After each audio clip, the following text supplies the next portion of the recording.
episode 400 of This Is Whole Life. That's right, we finally made it to episode 400. Whoop whoop. And we've only ever missed deadline on one episode. And so I'm feeling pretty happy about that every week in Wednesday morning, it's there, it's ready. In whatever form it is taken, it's in your feed and ready to go. And so we are broadcasting live to tape.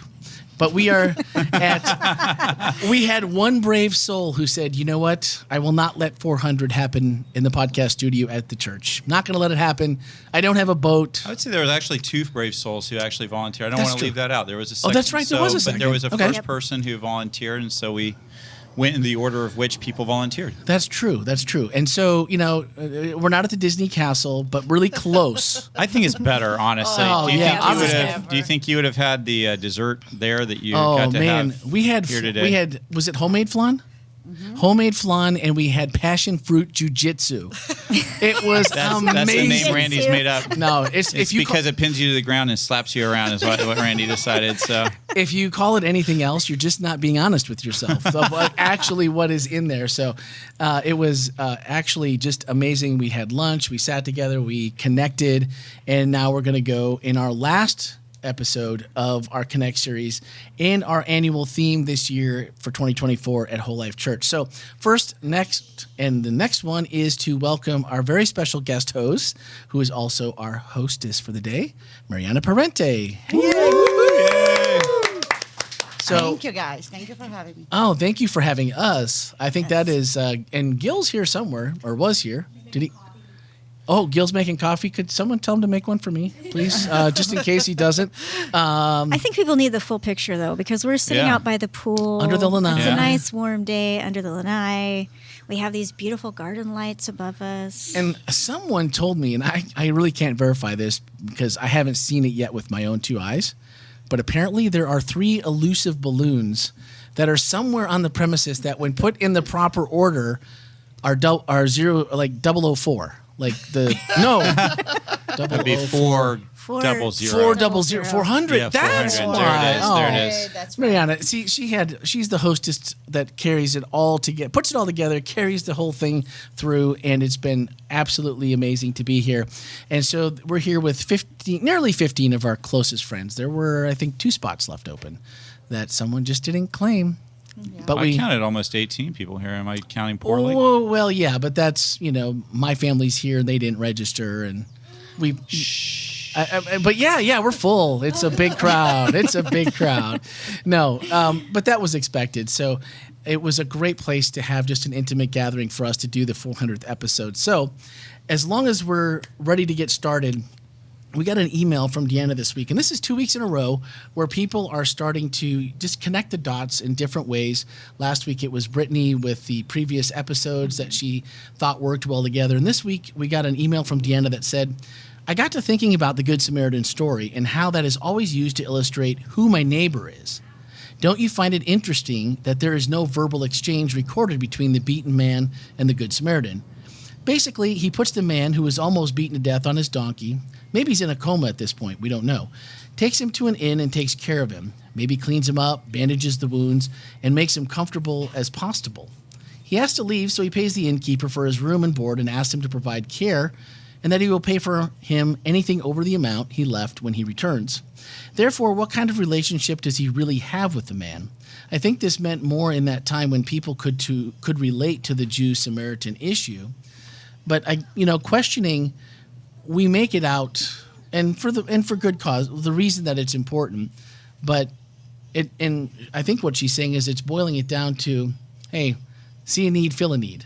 Yeah. But it doesn't seem important enough to be included if it's just that. So is it that plus what we've kind of made it to be when we tell stories about who's my neighbor? Again, he's just like, let him dangle. I didn't want to get in the way of our guest host today because that was Well, I think coming from a healthcare perspective, possibly the man was in a coma and couldn't say anything. I don't know. But I think what's necessary I think Jesus was very intentional in telling the story and kind of like it doesn't matter the circumstances here. This is what you're supposed to do. It is about the man, but it's not about the man. It's about the Samaritan, about what he wanted, what he needed to do. So I don't think it was relevant in that moment whether they had a relationship or not. It's like, what are you supposed to do? Not necessarily the relationship per se. I feel like, given the time, and if, let's say, Jesus continued the story, which he didn't, he just kind of left it dangling, like, okay, who is your neighbor? Had him continue that story, possibly we would have seen a connection, like the man coming back saying thank you, or, coming in for a potluck or whatever, So, but what would have been interesting is if that Samaritan man came back and the Jewish man didn't want to have anything to do with him because they weren't. And so I think that maybe is what maybe one of the points Jesus is really trying to make in that parable is it's not, connection doesn't always mean like long best friends, the best friends on earth or anything like that, but being connected and being a neighbor is doing for somebody that you see that needs what you can provide. And so, and I think that sometimes we limit how we help to the people that we think will be grateful, or the people that are within our circle, or the people that look like us, or talk like us, or think like this. And Jesus was trying to make a bigger point that everybody's our neighbor. I like that. So it doesn't have to be the long game. It can just be. It doesn't even have to be a relationship. It doesn't even have to be we've been talking, so now now there's this response. And I think that the beauty of that, the response that Jesus gave really was that there wasn't a relationship. There wasn't, but it's about what being a neighbor is about. Awesome.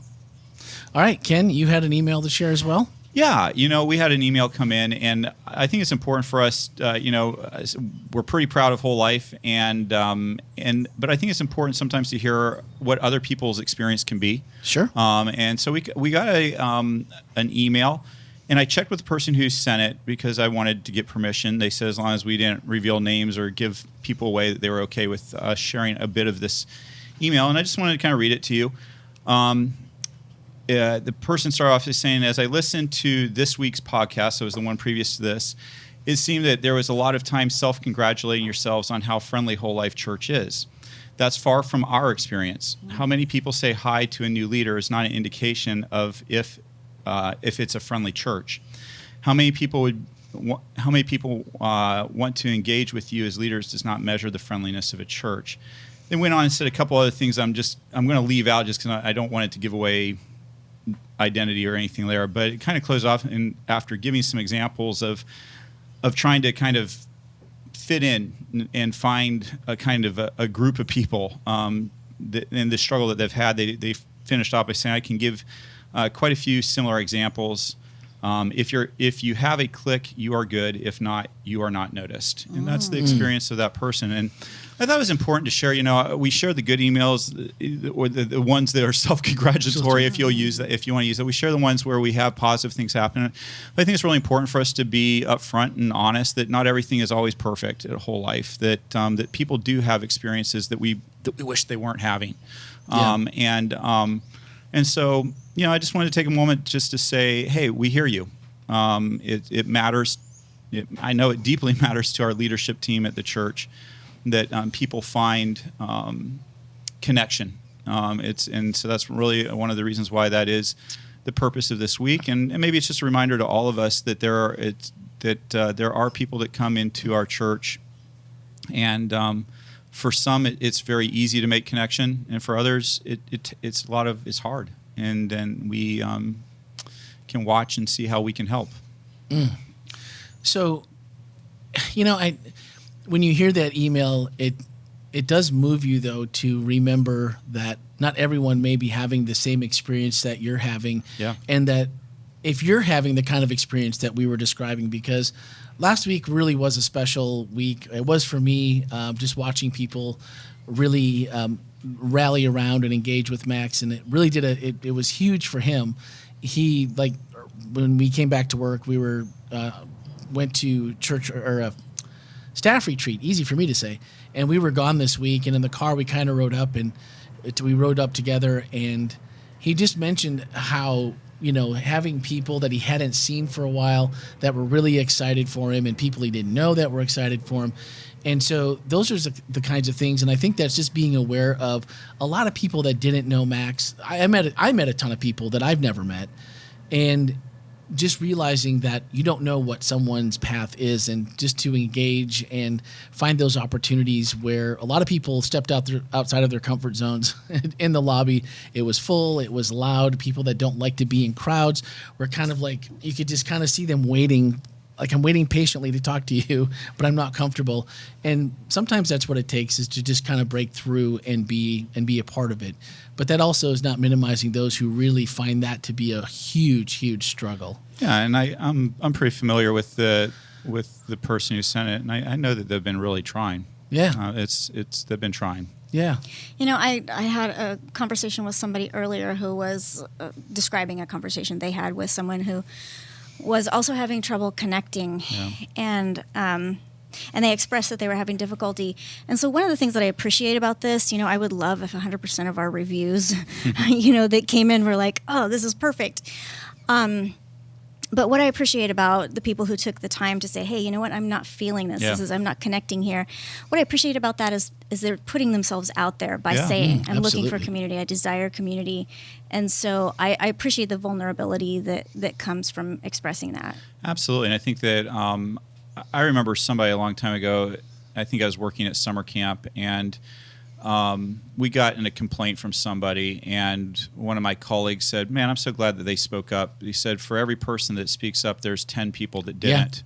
And so, and there, they said, I'd far rather the person speak up so that we can do something or try than have them just walk away. Right. And so, I just appreciate the feedback, all feedback. It's helpful, it's useful, and we appreciate that for sure. Oh, it's got my name on it, guys. This is wow. How does Randy rate? So for those of you at home who are not seeing what just happened, Gil just handed off a hot beverage to Randy. Wait, looks is like there one of his favorites. Heart? There is a heart. There's even a heart written on the cup. Yeah. Gil loves me. Never mind. Wow. Let him be. He's a good man. He's a good man with good taste. Boy, that does not happen every week when we're recording podcasts. This is true. Usually Randy's the one that's handing out coffee. He's trying to flag you down next. This was 2 thumbs of yes. Yes. Sugar? Oh, yes. All the sugar, please. He knows not to put any in mine. But. Yeah, I'm not a hot beverage person, so... I know. I don't even really like hot chocolate. Wow. I don't like coffee. Wow. What's wrong It's just with not. you? I don't know. He does like a good iced. I do like a good iced beverage. That's for sure. Iced beverage, Yeah. like a We can make it iced chai coffee. tea latte. Oh yeah, that's Now, pretty see, good. if you We need to- have chai latte. Yeah, if you need to stop by and bring Ken something, that's what. We totally have chai good. tea, and then we can Yeah. put some milk in it. You guys are such great hosts, but Wow. I'm like at this moment I also don't need calories. I'm looking at a couple of my friends who are like, Should he? yeah, should he? No. And the answer is he should not. Well, we can't get through. Christmas was not kind to me. I'll just say that. Was it to any of us? I don't know. There's some who fared better than others. So we knew we weren't going to get through an entire episode without talking about food or drink. or drink at some point. Part of And what we do. It's part of what we do, and that's just how it happens. But I like what you said, Melanie, about people that if you're in that situation, that is tough. That takes guts to be able to put yourself out there. Melanie just got a cup too, but it doesn't have a heart on it. I don't think so. Well, it's all right. It's fine. You know what? I know I rate below Randy. It's okay. Gil and I It's the host of the podcast versus everybody else. Gil so and I have really- been working But on I this appreciate it. relationship Yeah. for a long time. Okay. I'm a little afraid of what my cup would look like. For those of you who may not be aware, Mariana is married to Gil. So, so there we go. I don't know. So- This is a family show, though. Well, Well, yeah. I texted 2 people this morning at around 10:45 and said your coffee is ready in my office, and Gil was one of them. So that's He just takes care of you. Yeah, that's I'm so glad. I'm so happy for you. yeah. Well, thank you. I'm rather no pleased sarcasm myself. there whatsoever. None whatsoever. But I just think it's good for us to remember that is And a lot of us came from churches that weren't like WholeLife, where and this is what I thought about when we received that email this week, was that a lot of us have come from churches where we didn't have what we have here. Mm-hmm. And so when you do find your tribe and you do see all those things that get you excited and you have friends and you've connected, it's hard to keep that to yourself. And I don't think we should, but also to remember that, looking out, like I think you mentioned that in your message today, looking out for people that may not be finding that connection. And how can we, as people that are connected, if you have that experience, how can you include them in that so that they feel like they're a part of it? Because honestly, it does steal some joy from those of us that are connected to feel like someone else doesn't have our experience. I know I want everyone to feel that. And I think it's important too. I mean, the theme of this year is not connect because we're all connected. Yeah, I think that's important. The theme of this year is connect because we want to create, some of the connection that we have is wonderful. We want to create more connection and more connection. For sure. Well, and if I may say something, as far as someone who is not on the staff, I feel like you guys receiving that type of email speaks volumes to the type of leadership that you have. Because, if you didn't have that freedom, if people didn't feel free enough to come up to you and say that, if they didn't feel comfortable, they wouldn't do it. So the simple fact that there is a space that they feel comfortable enough to say, okay, let me tell you how I feel, and maybe something will change. That speaks about, what kind of leadership you lead. And I think that's very valuable. Mm-hmm. And there is definitely a strive for change, which is what's important.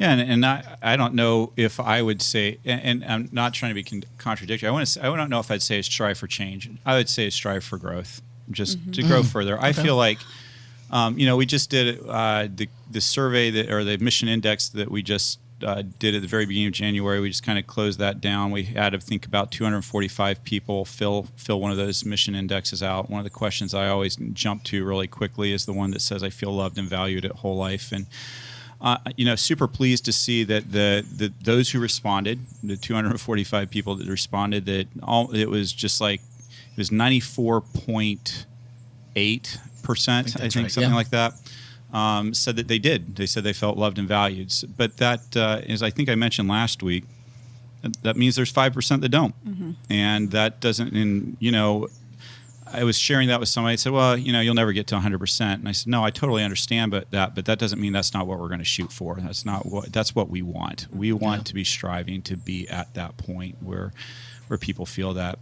Can I just break in for a second and Absolutely. just mention one thing that I'm super proud about is that we did have a visitor that came to WholeLife from California. She writes for Spectrum magazine, and I guess when she travels, she goes to Adventist churches and in communities and kind of takes a look at them and kind of does little reviews for them and that sort of thing.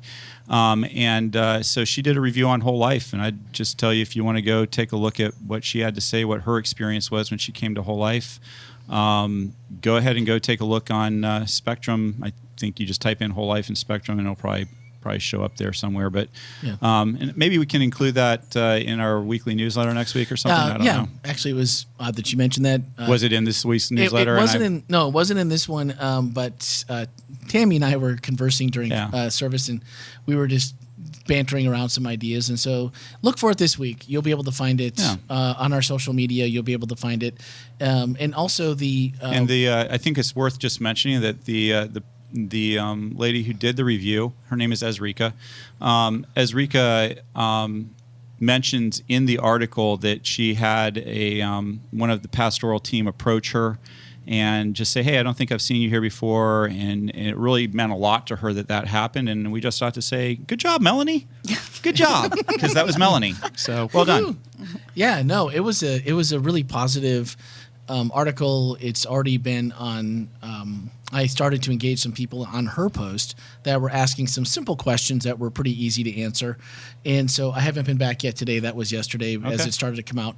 And people really wanted to just know some basic facts. And so that'll be something we keep going back to. And Cool. But you'll find places, and you'll see it on social media, and where you'll be able to locate it on our website as well sometime within the next week. That'll be ready to go. Perfect. So speaking of that, that really kind of brings us into, I felt like the whole point of today's message really got wrapped up in one sentence that Ken said: wholeness is created through connection.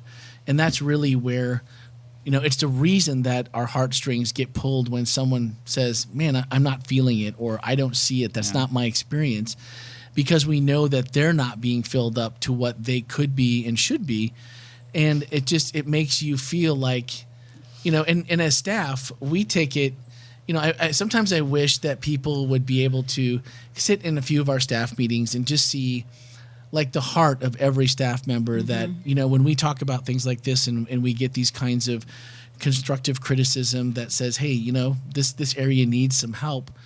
How many people are working in their areas and as collectively as a team to make that happen? And when it comes up short for someone, we really take it personal. And so today I just really wanted Ken gave us 5 things for living out our mission and what that looks like. And the fact that in the chat this morning, there were people cheering that we decided that our evangelism was going to happen through each of us, and not through a series of, I believe, 28 meetings that Ken mentioned that could happen, should things be different. But, Well, and I think that's important, Randy, that you mentioned that Ken said that, because the fact is, we have a good-sized staff, but we can't make everyone feel warm and welcome. That's everybody's job. It's everybody, not just us. Well, there's only so much to go around. I mean, Max today said, I'm going downstairs. I got to meet some people. I'm feeling the need to meet some people during second service. I'm like, yeah, one of us needs to be milling, and if we'll switch off on Saturdays, because we really do need to be seeing who's there. The game master sent about 175 people to me right before we left. And if you don't know what that is, I'm going to work it into the show notes somewhere. Can we today. just go ahead and just put it out there? I'm ready to do it. I'm ready to put it out there. I've been waiting for you. Oh, wow. There is a game afoot at WholeLife Church. It started on the first Sabbath of the new year. We put a QR code up on the screen. It was actually in my sermon. And if you clicked on that QR, it took you to a sign up for a game. We're calling it Connect the Game that's being played. And so every week, if you sign up for this, the game master will send different little missions, different little games to play. The actual top scoring person is actually in the room today. What? That at least so far of things that it can't be the game master, can it? It is. No, it's not. It's not. It's actually let's see. What's our let gamer me handle? go. Hang on. I need to make sure I don't say because we all go. You have to have a code name. You don't get to use your real name. You have to have a code name in this game. So it's and the whole goal is to find somebody who's playing it, and the people who are playing it are supposed to be telling other people to join and kind of getting them involved. And so that's been happening. And I'm just trying to see here. Let me go down through my emails. There's been a couple today. Oh, that would be why I'm in the wrong folder. But anyway, yeah. So yeah, I think the top. Let's see here. Were we? You just want to shout out your number or in your code name? Jago. And what's your point total, Jago? 200. 200. All right. 200 points. Nice So job. Nice. by the way, part of the game is you get to keep your own score. So I'm not trying to say anything about Jago or anything like that. I'm just saying you keep your own score at the end of the year. There probably will not be a cruise or anything like that for the winner. Sorry, Jago. I hope that doesn't diminish it. People are going to beat me out today. They have little QR codes on their shirt. There was a group of people There was a group of people that were at our in-person worship that had literally asked us how to play the game, and then had a huge iPad with with a QR code on it.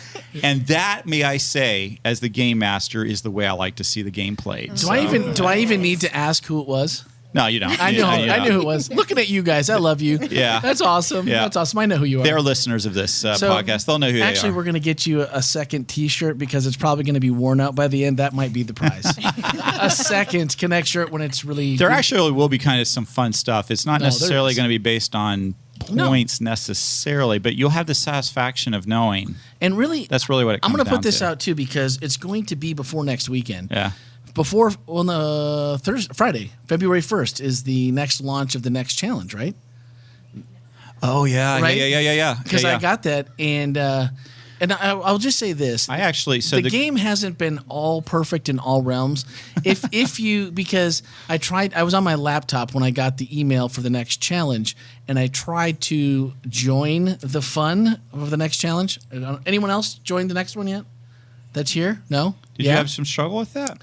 It didn't take me where I thought it would take me, and then What? I also have the app on my phone, and then it worked just fine. Okay, yeah. So that is a little tip. You have to have the app on your phone. So do the app on your phone, and because it's going to take you to the website. But once you're at the website, you'll be like on their front page is literally the link to the Google Play Store or the Apple App Store. So it won't be a problem. We have so for those of you who are wondering, one of the challenge that I put out to everybody was that we're going to do a Bible reading plan for the month of February together for those who want to be a part of that, who are playing the game. And I sent the link to join and to be a part of that. So we're just doing things. There's things like that. They've been challenged. Like today, they were challenged to wear their T-shirt to church and get people to ask them, how they can get the T-shirt. We've done some of that stuff. But I can tell you in the next couple months, the ante is going to go up. There's going to be some opportunities for food event type stuff together. There's going to be some other things coming along. So, it's just a fun thing. We're just having fun. We're just Passion trying to fruit create jujitsu, connection. anyone? I have a question though. Yeah. How Okay. many points do I get for hosting this? 10,000 at Oh. least. I don't know. Right? Let's ask Jago. Jago, you're going to get to this since you are my point leader at the moment. How many points does Mariana get for hosting the podcast here today? I think she should get 25 per person that showed up. Oh, wow. I'm down for right. that. So Yeah. give yourself 25 points for every person that showed up today. All right. Everybody sign in. No, they don't have to. You just do a count and then get your Okay. calculator Yeah, no, out we're and good. All right. multiply. And Randy's here for math in the backup. That was If pretty this- generous of Jago right this, there. So Thank you. I learned that the Earth was not flat today, and I learned what a nautical mile is. What else did I learn? 60 to the power of 1. 60 to 1 rule. Oh, I was so You close. almost I learned was- that. almost learned. Yeah, almost learned that today. So there you go. That's about my math. That's about my math right there. And the passion fruit Passion fruit jujitsu. mousse. Jiu-jitsu. Moose would be the And actual name. and I for will it. teach you how to say the right name for flan because in Brazil you won't say flan, you will say pudim. Pujing. Pudim. Pudim. Pujing. Because it kind of makes you pujing. It's kind of like pujing, Oh, wow. Just when you thought you were safe from Albert, Kim shows up with his puns. Ken roomed with Albert for 3 days. That's what That's happened. Yeah. My At daughter just heard after that two. Albert and I had roomed together on our staff retreat, and she said, they were isolating the redheads. Wow. Wow. Good one, Kyla. That's Yeah. probably what Yeah. happened. Oh, man. So that's actually worth mentioning. This last week, the staff took 2 days and did an off-site retreat together.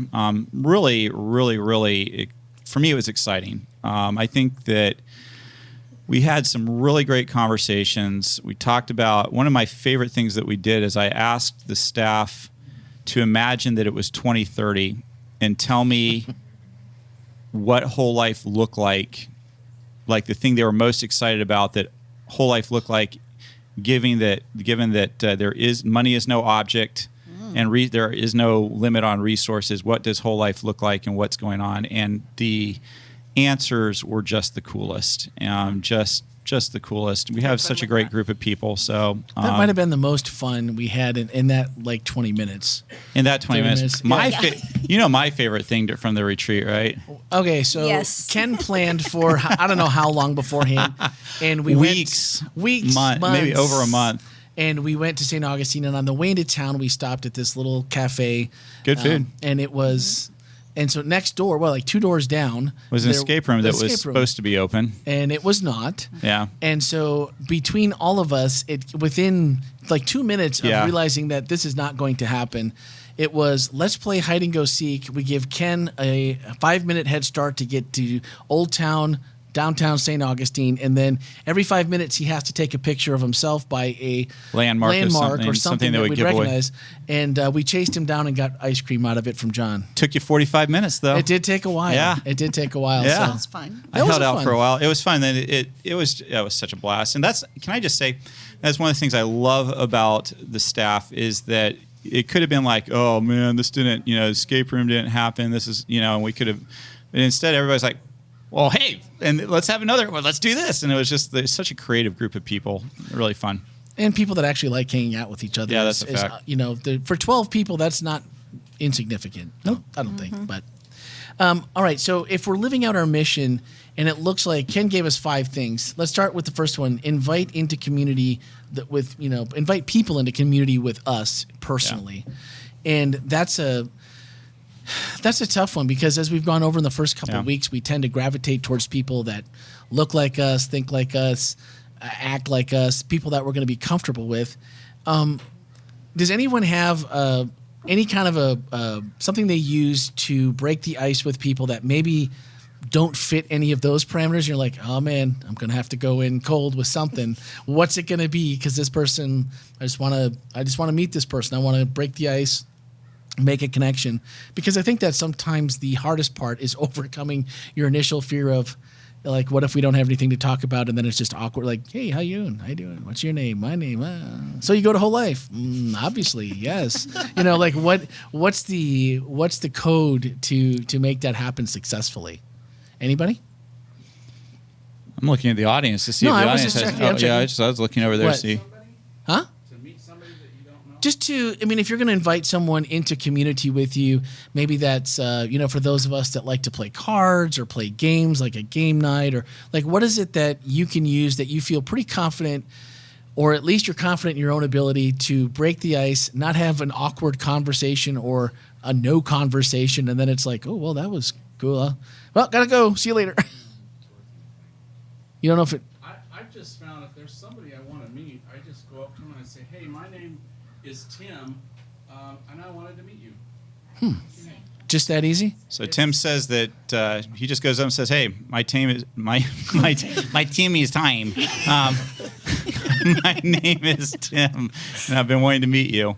That's disarming. Gabby shook her head. Yeah, that works for you. I mean, I think trying to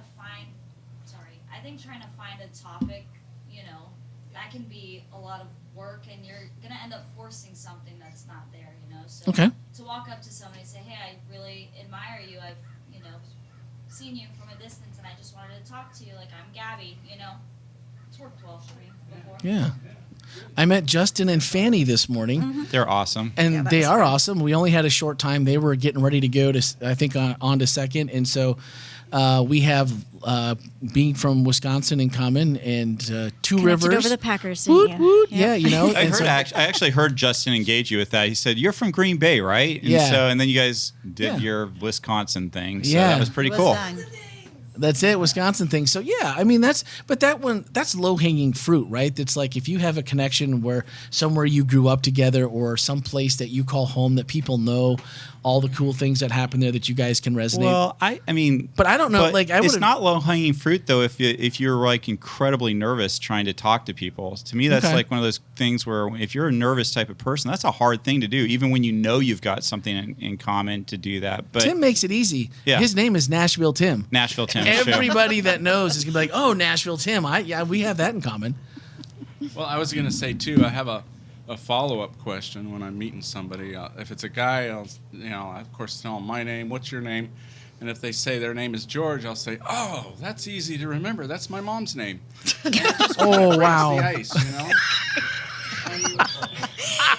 I mean, that makes sense, I guess. Yeah. I mean- so the second line. Your comfort level may be more or less agreeable than Tim's is. So you just that's just one you can pack away for like when you're really out of it. Go for the George routine. So you go.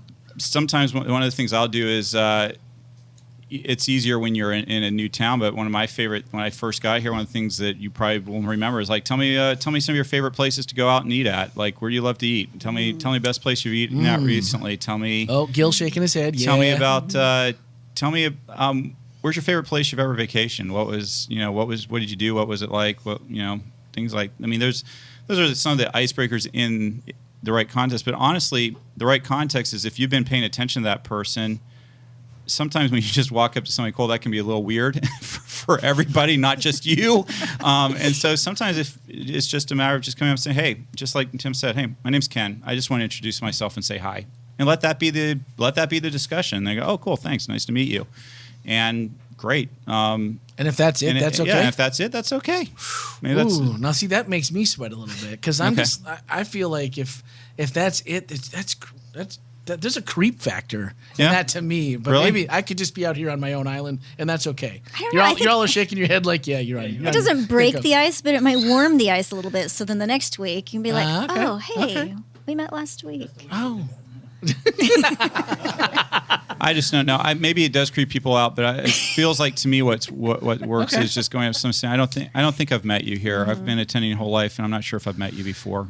Well, and there's got to be some trepidation somewhere. I mean, Mariana just didn't wake up that morning and be like, hey, I should just have a whole bunch of people over to my house and we should record the podcast. And, so that's a way to do it too. Just inviting a whole bunch of people that I don't know. Yeah, to your house. That's Absolutely. awesome. Now you know them, though, right? There you go. Now you know Right. them. But now next time we see anyone in this tribe, we're going to know, like, oh, man, you were at the podcast. Yeah. Well, and I'm not saying this because I would ever, I'm We're playing now the I Would Never. No, never would I ever Google ways to start conversations with people. But You've heard of people that do. I've heard of people that do, Really? and apparently there are. I mean, like Ken said, there are ways to just start a conversation with somebody that is, unassuming and friendly. Yep. Yeah. And I think also like our church is so diverse and there's so many different languages and cultures and different things. Like many times I've been approached that I wasn't aware that person was like, for instance, Brazilian, and somebody said, hey, there's a person that I know, they're Brazilian, can you connect with them? And I'm a pretty outgoing person, so I don't have a problem going, hey, are you from Brazil? I'm from Brazil too. Where there, so I think it's about being vulnerable in that situation and allowing yourself to put yourself out there and saying hi. And vulnerable isn't so bad unless it goes really, really bad. And then it might be, it might set you back a little bit. But at the end of the day, and maybe this is worse for people that maybe I don't understand either, but, if it doesn't go completely as scripted or even as hoped, it was an attempt. Like, hashtag there was an attempt, right? Like we should get credit for some of that, right? Like, oh, totally. Just going for it and like, hey, I'm going to do this. Well, you know what? And everybody has I would say everybody has that experience. Like, well, what do I say? And so sometimes it doesn't hurt to just point out the obvious. You know what? So this is a little awkward, but I just wanted to say hi to you and I like your shirt or whatever. But just identify what it is because everybody's feeling it. Yeah. Okay, maybe that's awkward. Is that No, creepy? there- That's Hey, okay. probably coming from you, it's not. From me, it might be. As the Wow, you don't like Choose my your shirt? audience. You have a fantastic shirt. I will say that. Yes, it's.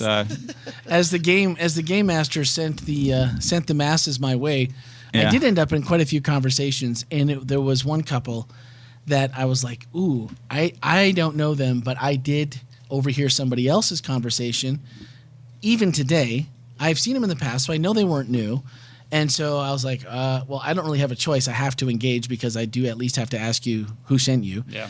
And I was like, but I'm like, I know you're not new here, maybe newer. I haven't seen you. And I was like, I had their names because I had just heard them. And then it was just like cold ice, nothing. I was like, and I just had your names, but then I was like, well, that's kind of weird because we haven't talked. So how would I know your names? So that was a little bit weird. And she looked at me. She's like, it's totally okay. She's like, oh, we know who you are. She's like, you're the podcast guy. And I was like, okay, yes, there you go. You got that. And he's like, oh, yeah, I recognize your voice totally. When we heard you talking to the last people that you were letting in, we knew it was you.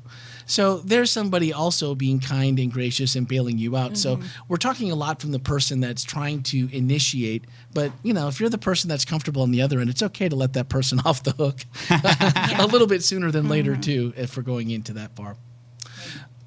Oh, go ahead. These are great ideas for connecting at the worship center. What methods are there for connecting with people who worship online?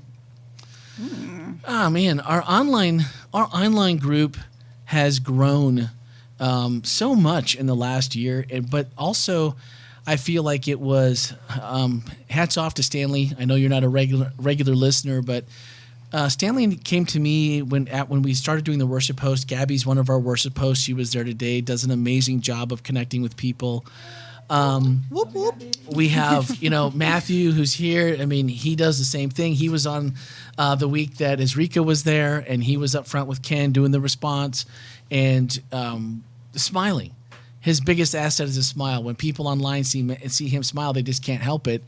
And so part of it has been we've been intentional with worship hosts, and they've done a great job of catching that vision and saying, we want to make it seem like you're sitting here with us as much as we can with that. So here's someone who's welcoming you. Here's someone that's getting to know you. Like Aaron and Pi. Like Aaron probably emails me twice a week. We have conversations, and we've gotten to know each other through the online viewer on the chat. That's why if you find us on Facebook, you find us on YouTube, we're like, hey, come to the website. There's a really cool thing happening there with our chat. There is a whole small community that is definitely, they have learned before this year about Connect. And so they're asking for ways to be involved. They're asking for ways. One week they said, well, you asked the people that were in-house to donate to the lighting project. But nobody looked in the camera directly and said, if this is you at home, it's going to benefit you too. And if you feel like Ken always says, if you feel like, our mission and vision and values are, and we're accomplishing those and you feel like they're valuable, then we would ask you to support. And they're like, but you didn't ask us. So they're very in tune to being part of the family that we're trying not to intentionally we're trying to intentionally include them, but even sometimes without the proper messaging, that falls and they called us out on it. It was like, absolutely, you guys are absolutely welcome. You guys are welcome to, we're talking about some really cool things we'd like to start doing and bringing together and making that a smaller chasm between who watches online and who is actually here. And I mean, we have people praying for each other in the chat. And even if you're typing it, I mean, people judge you by your words, even if we're not totally like, well, that was kind of, but you are. So, people are just trying to get a feel for you, and it's only by words. Like, how often do we miscommunicate by text or by email because there's no tone? And here, the tone is clear. And today we had people asking and praying over people. And a couple of weeks ago, the Spirit moved in Erin. She was praying for people. She was engaging people. So we're finding people that are standing up out there, and they're connecting, and they're wanting to be really connected with what we're doing here. And so, Ken, did you mention the home church? Did we talk about that at all? I don't think we've talked about that yet. Yeah. Yeah. I mean, we're growing. WholeLife is growing very quickly, and one of the questions we have to ask ourselves, and one of the questions that the WholeLife Church Board is going to be grappling with this year is how do we grow? What does that look like? How do we make sure that we have the right facilities, the right way of doing things? So, fortunately, we have a fantastic board that this year is being led by Robert Vargas.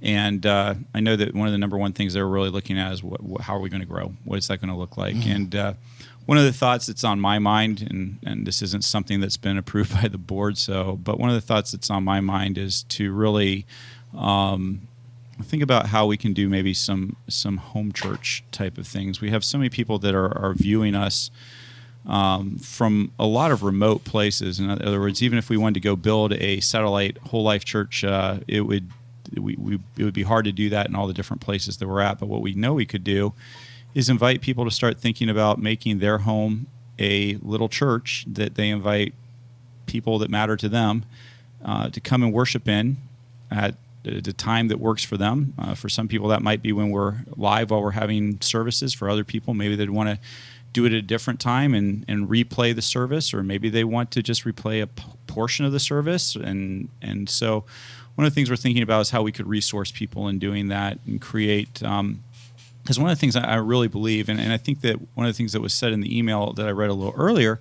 is that it's 100% true that in a large church, it breaks down into smaller groups, because the fact of the matter is that large groups don't foster relationship. They just don't. You like I said, we're all kind of a little bit like that Lego. We only have so many spots on the Lego. And so in a large church environment, when you have, 800 people worshiping together on a weekend, or 600 people for that matter, you kind of have your own little subgroup within that 600 people that you kind of connect with, that you spend some time with. And one of the things I think that is neat about a home church idea is that you can still be a part of WholeLife, but you can also really connect with people. You can you can have some really deep and meaningful relationships in a home church that has somewhere between 8 and 25, 30 people that are meeting together. So I think there's some real opportunities there. We haven't really gone down that road fully because we're still looking at options, and some of the other options we talked about is kind of that that the method of having multi-campuses, so satellite sites that meet in different areas. That's one thing that's been talked about. Another thing that's been talked about is do you do church plants where you basically you start a church and then try to put your DNA there, but then let it kind of go and become its own full-grown church on its own. So those are all things that we're taking a look at, that we're thinking about. I can tell you, my heart is probably drawn toward that home church model. I just have seen it be really effective with people, making connections and really doing that. And I think there's some really exciting ways to still be WholeLife, but have a lot of home churches that are a part of WholeLife. And so I'm really excited to see where God's going to lead, and we're just going to try to follow God where God's leading, really. I think that's so. It resonated the first time we talked about it, because part of the next two things that he listed as living out our mission was to listen and to ask questions, and then equip and provide resources. And that's exactly what you're talking about in that model. And we have been listening to those that are tuning in and joining our family of worship and our church family every week. And again, they're asking for things to do, and they're asking to be more involved. Yeah. And what you said about, some churches might look at it this way, take this piece. There are people that email me and are like, we tune in because of your worship team. Like we go to church somewhere else, but we don't have that kind of worship where we are. So we totally tune in for the worship team, and sometimes both services. There's other people that tune in because their church doesn't have the kind of messaging that we have from up front and from worship and all the way through. So people do that, and I think what we see in our metrics for that, and there's so many, I was showing Gil, he was up in my office this morning, we were just looking at the last 2 weeks, we've had over 800 people, or 800, I should say, single connections that have connected to our online worship over the last 2 weeks, almost 840 both weeks. And that's considering that, and that's assuming that that's only one person watching on the other end. So if there's a home church, one connection could be 20, 30 people, who knows? So the opportunity for growth and for reach is so important and so huge there. There's a huge opportunity. So that's really why it's been a big thing on my heart to just, how can we be better at this? How can we make the next step to help them be more connected to us and be a part of our mission? Yeah. So, and I think that works too for a purpose. It's why I love the response time, is that every week, and the majority of the questions that we get every single week come from people that are watching online. And so we know they're engaged. We know they're asking questions. We know that what we're talking about is resonating with them as well. And so that's where the podcast and, putting this all together also has just made both of those, opportunities grow for us. And so I did want to get to, as we start to wrap it up, I wanted to hit a question that we got this morning that Gabby received. And it said, I find that a lot of times I misunderstand my spouse, and rather than ask questions, I dismiss it. I realize that I do the same thing with God sometimes. Is it okay to question God, or should I learn to understand and listen better? Is that a yes and, or is that a no and maybe? I don't know. That's a... For the record, I did not send that question.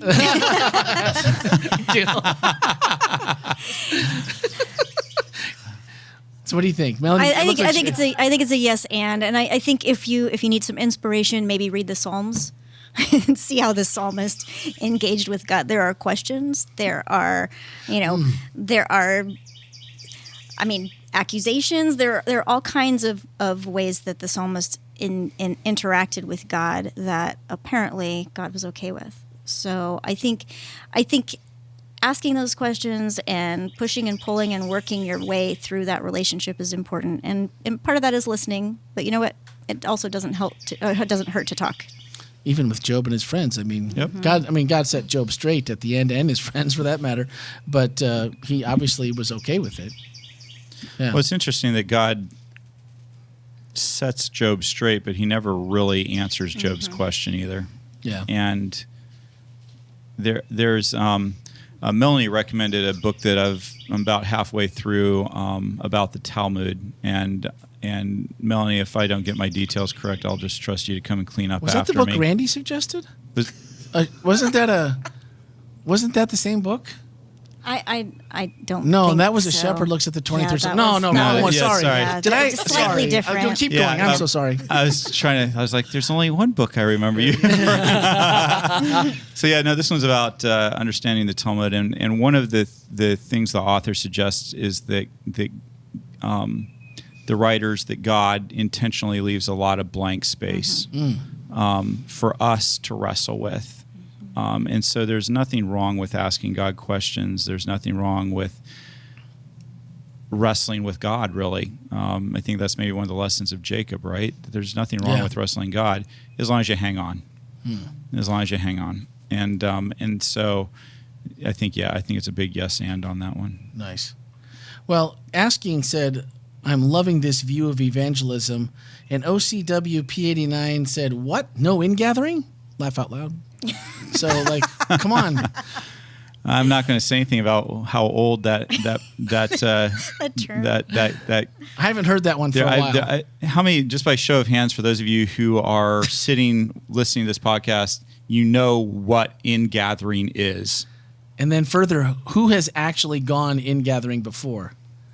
About the same About number. the same. Wow, so man. I would say it's maybe a quarter of the people sitting there, right? Wow, maybe. Is Yeah. it? Is that many? That's crazy. So this is a practice many, many years ago that Seventh-day Adventists employed, where they would send their church members out into the community to ask for money. And so it was called in-gathering. It was usually for some sort of cause. And in some churches, members were required to obtain a certain amount of funds. I knew of people who would set aside money in savings so they didn't have to go ask people to do things. And there were churches that would have, it used to be that pastors would actually be required to I don't know if it was required at our church, but it was full. yeah. I mean, it was required at our church, and one year my parents and my brother and I did the entire in-gathering goal by ourselves. Whoa. It was so cold, and we must have knocked on 500 doors. Because but- traditionally it would happen around Christmas. So you would sing Christmas carols while somebody Right. else went to the door with this little blue can that looks like the little heater cans that go underneath your food, with the little top on it. And the one of our way back, and this was probably late 1970s, and one of our elders who was asking for money at the door, he looked around and told his kids, like we'd even know what he was talking about. He said, this is the only time it's allowable to bear false witness, when he stuffed a 20 out of his pocket and left it sticking out of the top of the can when you went to the door. And we were all just like, what? I don't even know what this means. But it was... seeding the pot. Seeding the pot, yeah. There So it is. that was, although if you went at our church, you would come back to homemade popcorn on the stove, Okay. hot chocolate Yeah. with the marshmallows. All right. Ken didn't like that. And egg salad sandwiches. That I was do like egg salad sandwiches. one of the people that was in charge every year just made like mountains of eggs. So if you were an egg salad person, popcorn, that kind of thing, while you thawed out, then it was kind of okay. Yeah. Yeah. So OCWP89, when I saw that when I saw that comment. It brought back and flooded a lot of Christmas time memories from my younger days. A lot so of that was scarring. well, maybe a little bit, but I try not to seed the can too often. So, the other thing was there was a lot of. I just wanted to mention there was. Tammy was in our chat as she always is, and the outpouring that that happens every week for her and Jeff, and you mentioned it at the end of the message, and just to hear a little good news today really made my heart feel good. So for everyone that's been praying for Jeff and Tammy, just please continue to do that. That's been such an important part of this process for them, and that's just when I get to hear from Tammy, I've heard from both of them during this a little bit here and there, and it's just makes me smile when I hear that they're doing okay. Absolutely. So there's that, and so we thank you for it. And that was the last of our questions. This was, I think you just nailed it on the head, and it was like, all right, well, we're going to do what Ken says. We're going to connect. We're going to take those 5 things to heart, rinse and repeat. They say silence is assent, right? So that's what I was thinking. Yeah, it means. Anything else from those that are here? No? Oh, all right. Okay. Yeah, go jump for it, in. Matthew. One thing that brought my attention is that about the evangelist thing. So why not the traditional way versus like we become like we're basically pulling that that one of those chosen episodes when Jesus was like, hey, you guys go out and do that now. So like why not like go as a group? Because I mean in my upbringing in church we always go out as a group, and it felt less intimidated, so but I was just wondering. Yes, and yes, and. I am totally fine with you being a group. But the other part of it, I think, to go back to the in-gathering, it can be a little intimidating when a group shows up on your door. Especially when they're, I just, and it's like, it sometimes surprises me how, I guess it must be effective to show up on people's doorsteps. It must be, because it's not just, you have all kinds of, I've have people selling internet and all kinds of other things that come by my door, and I can't, maybe it's just me, but I can't help but always feeling annoyed every time I go to open the door, and it's like, you know what? Please no. I just is it really effective, or is there a perception that somehow I don't know. it is effective? I don't know. Yeah. But and to Matthew, to the question that you're asking though, I believe that you can, you can make. We just know that in marketing, the most effective advertising you can ever have is the word of mouth from somebody who takes a product, they like it, and they tell their friend that they like it. You can watch an ad on Super Bowl, and be like, well, that was a funny ad. Although they do studies afterwards, and they discover that most of the people can't even remember what the product was that was being advertised. They remember the funny part of it, but they don't always remember what the ad is. And I guess my point is, the most effective way of sharing Jesus with somebody is not a pastor getting up who everybody knows is paid. Everybody knows that Ken gets a paycheck to say something every week. And they assume that people who don't know me assume that I'm just going to be saying whatever the company's paying me to say, right? Whatever the organization is paying me to say. And the same thing when it comes to bringing in an evangelist from somewhere. You're bringing in an expert who's going to go ahead and talk to people. The best ones always become very personal, and people feel very close to them, and they create a relationship. Those are the best evangelists. What I have found is that people who have a vibrant, growing relationship with Jesus are the absolute best at sharing with other people, because it's your product. You're not being paid to say Jesus is making my life better. People can see it. People can see if your life is reflecting something different than what they're used to in the workplace. By no means was a perfect person, but I had multiple people when I worked in the media say, we trust you, we like you, there's something different about you. And it was an opportunity to share, it's Jesus. That's the difference. And like I said, at the right time, the right place, people would want to know more. And some people never wanted to know more.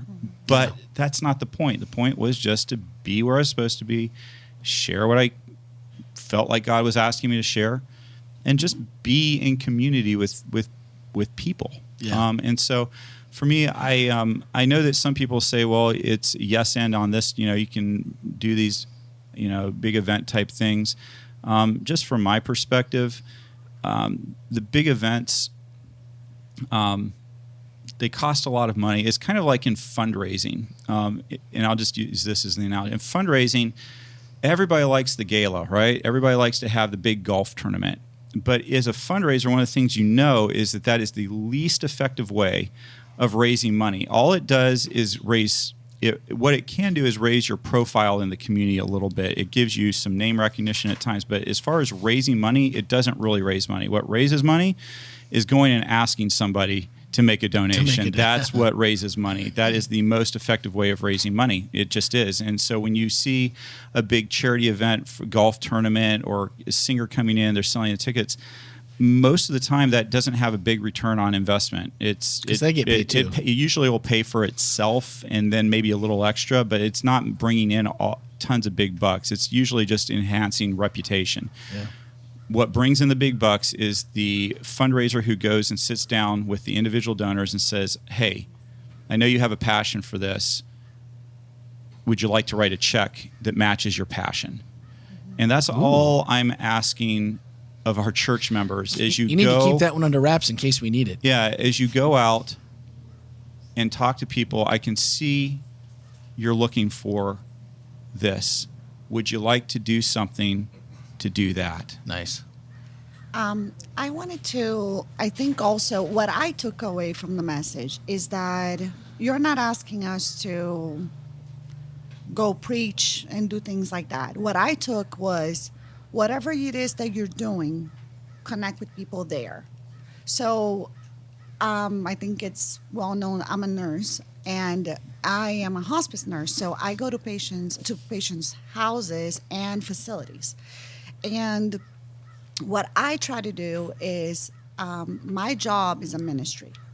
So wherever I am and whoever I'm touching, whoever I'm approaching, I'm bringing Jesus to them. The way that I work, my ethic, my integrity. My boss has said many, many times, not to toot my own horn, you are one of the best employees. Why? Because what I do it as if for the Lord. So I feel like, again, what I took from the message is the evangelism part comes naturally or comes as a consequence from your actions. So as a ministry, whatever you do, it could be, a nurse, it could be a pastor, you could be a student, you could be fill in the blank. Wherever you are, whatever you do it for the Lord as a ministry and bring Jesus to that place as the way you talk, the way you perceive things, the way that you talk about people. Be different, be the difference, so they can be like, Mariana's different. I don't know what's different about her, but I know something is different. They may know that it is Jesus or they may not. So that's my takeaway from the message. I want to bring Jesus wherever I am. I think we should just end on that note. I think it's perfect. That's about as good as it gets. And if we don't, did you want to say something? Yeah. Okay. So, if we don't get off the podcast soon, Nathaniel's going to have to get out of the parking lot and actually go into work. Nah. So that, he's going to have to listen to part of it on the way home, and then that interrupts the whole flow of his day. Does. And I don't like that. I don't like that for him. So next week is going to be weird because it really kind of just hit me, even though we've talked about it. Next week is going to be Black History Month celebration here at WholeLife, but I'm not going to be here. And that also means that I'm not going to be here for the podcast. And it'll be my first... Boy, we just hired an assistant for you just in time, didn't we? Didn't we? Because this is going to be the first time with bonus episodes in 425 episodes that I haven't been on the podcast. So that's going to be super weird. But... We'll miss you. Have no fear. I can't tell you how happy I am that you can take a break now and then. Yeah, no, I'm looking forward to it. You do a fantastic job, obviously, hosting this, but it's going to be I'm going to be actually in Fort Myers for the Florida Conference Digital Media Lab for the weekend. Yeah. So I'll be there. Max will be here to take over and make sure to press record and all those cool things. And my good friend Andreas Bakai will be on here with us. Andreas is the lead pastor of the Walla Walla University Church, Walla Walla. and he is he is a fabulous speaker, and his accent, I just love listening to him talk. First, he always has good content, but also the way he says his just content. the way he says the content, just awesome. Yeah. So, yep. It's going to be good. Okay, so my oldest just reminded me that there was that episode when I didn't have a voice, that she did the whole episode by herself. That's right. That's yeah. right, Ellie. But Ellie point. Thanks for keeping us honest. But I was there. You just didn't hear me. So, but point taken. Good job, kid. So that's I missed one. Sorry. And I'm going to miss two. Here it comes. So Here it comes. Get ready for it. All right. So, and then, let's not forget one final thing. If you're going to be here next week, come for the message, come for that, but then stay around, stay close. If you need to, if you're coming from somewhere else, there's lots of places to eat really close to the church. By the way, can you believe how many people drove more than an hour today? I did not. I was like, come on now. You can't lie in church, There was a decent... Well, and I know those the people that said that was the truth. I knew it. Oh, man, that's a long way to go for church. But it was some a of those reminder. people stayed around for the podcast. Yeah, there's at least... There's some of them just some of them have to drive an hour home after all of it. Yeah. Plus, they taught an entire aeronautics class during lunch. So, I mean, they went That's, totally over and above. So, that's thank a you. lot, especially considering the person they had to teach. Huh? I know. How hard is it to teach someone about flat Earth and the dome and all this kind of stuff and nautical miles? It was tough. Tough crowd. You did a great job. So stick around, though, because at 6 p.m. next Saturday night, our Downtown Community 2.0 concert series launches 2024 in our new concert series with the Black History Month concert that has been put on and organized. They did the social media. They've really done it all and just worked with Melanie and I to make it happen. And but more Melanie than me. And I heard that Did you hear? they just had their last rehearsal was pretty impressive. It was pretty good? So this is going to be good. And by all accounts, last year was a huge success, and I expect more food, fun, games, music. Yep. Whatever you can think of, probably bring it along. Have As I said earlier today, if you're not there, just explain it to the young people that that was genius. All right. So, Mariana, once more, thank you to you and Gil for opening your home. This has been so much fun. We had a chance to sit and eat, and maybe that might be the easiest low hanging fruit there is. Invite someone to eat. Acts 2. Because all you have to do just keep eating and ordering more, and it's the less you have to talk. So just be the person that eats a lot, and then that'll help out. So, but thank you again for having us here, and we'll look forward to catching you in 2 weeks. Oh, that sounds weird. That's cringy for me. Okay, but have a great week, and Max will take care of you next week. Bye. Bye. That is so weird.